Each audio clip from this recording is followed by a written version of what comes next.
On election night, we can expect to be in suspense in several of the swing states that are going to determine who wins the White House. In Pennsylvania, the state doesn't allow mail ballots to be opened until Election Day. Wisconsin has similar issues where they also don't allow their mail ballots to be opened and processed until Election Day itself. Michigan was the third swing state that had this issue, but the Democratic legislature and its Democratic governor passed and signed a law to change that. So now they can open their mail ballots several days before Election Day and have them all tallied up ahead of time. That's the way it works in most mail states, and it's the reason why some states with lots of mail ballots, like Florida, actually report their results faster. Other states that rely heavily on mail can take longer, though. Arizona is one of the great examples of this.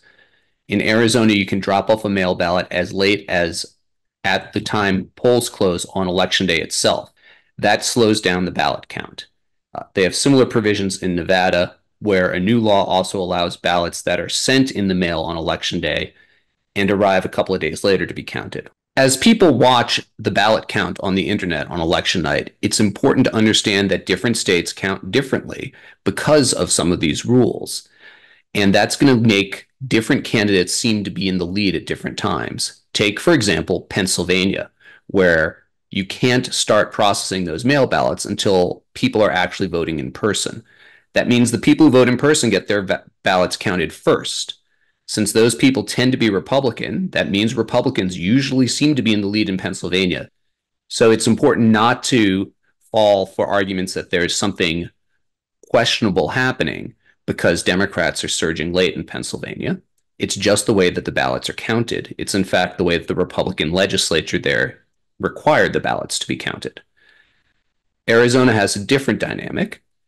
The Republican legislature there also drew up the rules, but the way that ballots are usually counted, it's the mail ballots that were dropped off before Election Day that are tallied first. Those have tended to be highly Democratic in the last couple of elections. So Democrats start to appear in the lead, and then the Republican tallies come in from the people who vote on Election Day in person. So it's important not to jump to conclusions with very fragmentary information election night. Wait for the race call, don't fall for misinformation, and wait and see what the election officials say.